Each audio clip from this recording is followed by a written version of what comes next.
Okay, well, you know it's live because that whole episode I just did was no sound from me. You got the clips, you got nothing. I apologize for that. Dumb. Okay, I'm going to try to do a short one right here just to give you some of the highlights. Um, this is the ordinary American. We are working with new technology for us. Um, okay, we live and learn. Here were the two or three main topics. One, the SPLC indictment. Few big things. That is an example of how corrupted governments work. They create a problem and then they get the citizens to beg to have it fixed. There's not enough hate in the world, so they pay the racists, the KKK, the Nazis, etc., to cause the problems. They work with government and they have government then say, see, look at all that hate. We got to investigate these groups. They don't investigate those groups. They go investigate other groups. That's the predicate for the investigation. This is the same as ants in the pantry. Um, that was the clip I showed from the Three Stooges. They are exterminators who say, we don't have any business. Well, we'll go to a house, we'll load it up with rodents and bugs and go to the front and knock on the door and say, do you need an exterminator? That's corrupted government. That's what just happened with the SPLC. We showed how big they were. They have nearly $1 billion in assets. They caused the Nazis to be at that Charlottesville event. They paid them. And then the money that they raised on the heels of that was massive.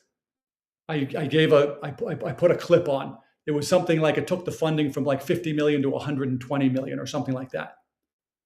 They're being indicted in Alabama. That's good news because we got a better chance at a fair trial down there. But I went into great detail on how this is how corrupted government works. They corrupt everything. Now, it is also not legal for the government to work with private organizations. We saw this with Twitter before Elon bought it, Facebook, the other social media sites, when the Biden administration and the Obama administration was getting them to take people down. This is the same scam. It's all a hoax with the left. Why?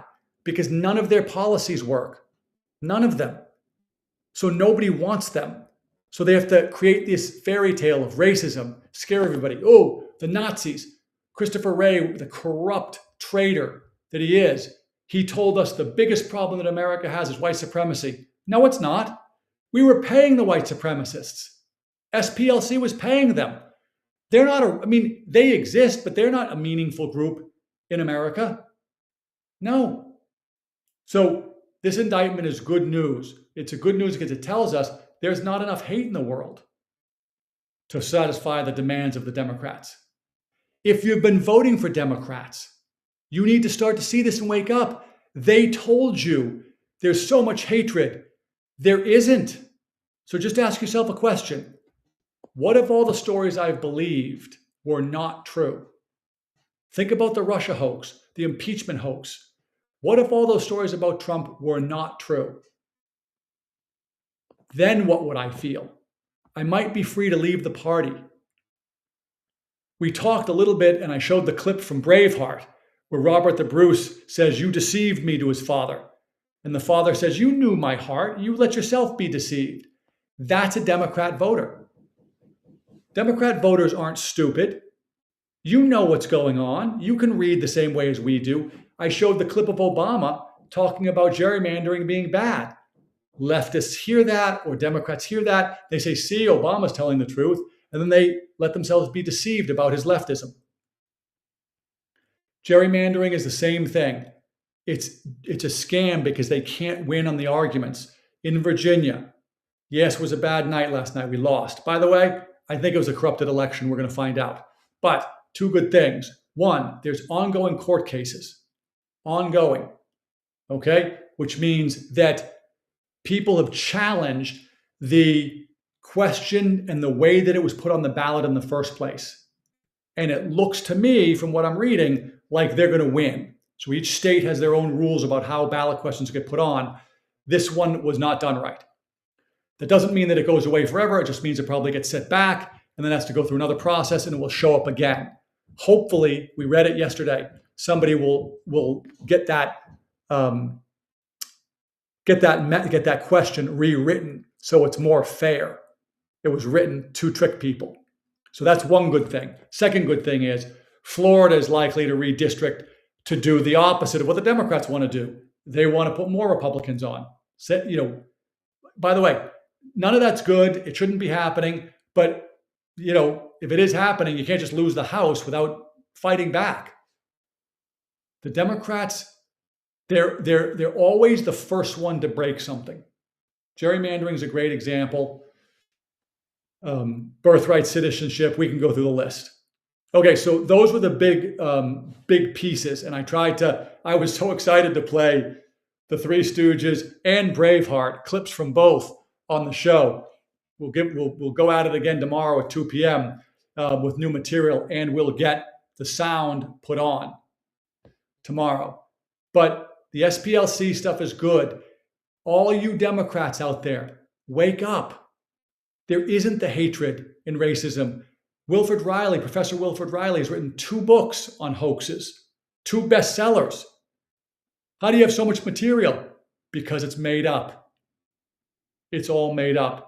Even the great Dave Chappelle did a whole comedy routine on Juicy Smollett because it was a hoax.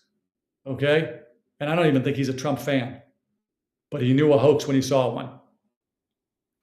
We talked a little bit about what's going on in California and how Spencer Pratt, who's running for mayor of LA, exposed on the Rogan show something I hadn't seen before, which is that Chinese companies hiding themselves are buying up most of the vacant lots after the fires in certain neighborhoods. This is an example of how the Democrats are not going to give up. They're going to double and triple down on their leftist stuff. Why? Because the cat's out of the bag now. Bill Clinton and Barack Obama, evil guys, but brilliant politicians. They followed what we showed a few days ago from James Carville. James Carville said, don't run on it. Don't talk about it. Just get in and do it, meaning leftism. He was specifically talking about making D.C. and Puerto Rico states so they could get 4 more senators, use those 4 senators to get the Supreme Court changed to 13 judges instead of 9, and use the Senate to put 4 liberal judges in place so they totally control the court for 2 generations. He said, don't run on it, don't talk about it, just get in and do it. That's what Obama did. Obama didn't say all this lefty stuff. Remember, he ran against gay marriage in his first term, for his first term. And for his second term, by the way, he wasn't sort of very big for it. He said he's personally okay with it, but some quasi-government, maybe it's not ready for it yet. And then he evolved. All lies. Hillary Clinton was the one who said, scrap that. We're just going to tell everybody the hard leftist stuff. And now we have Trump, who's won 3 elections since then. Carville is evil, but he's right. Lying to the American people. Go back to the Robert the Bruce clip. People are willing to allow themselves to be deceived. Sick as that is. And by the way, we all do it sometimes. All of us, because we're sinners. So that was the show. I'm going to sort of cut it off here. Apologize for the terrible technology there. I hope you'll join us again tomorrow at 2. Like, subscribe, and follow. Pass this on. It was a great episode, I thought. I love to show the Three Stooges. Love to show Braveheart. We'll be back at it tomorrow. Pass things on. Please, we got to get the word out before the midterms. That's really the purpose of it. We're trying to confirm the reality of people like me and you who voted for Trump and who understand these things. But we're also trying to get people who voted for Democrats to leave the Democrat Party like Alan Dershowitz did. All right.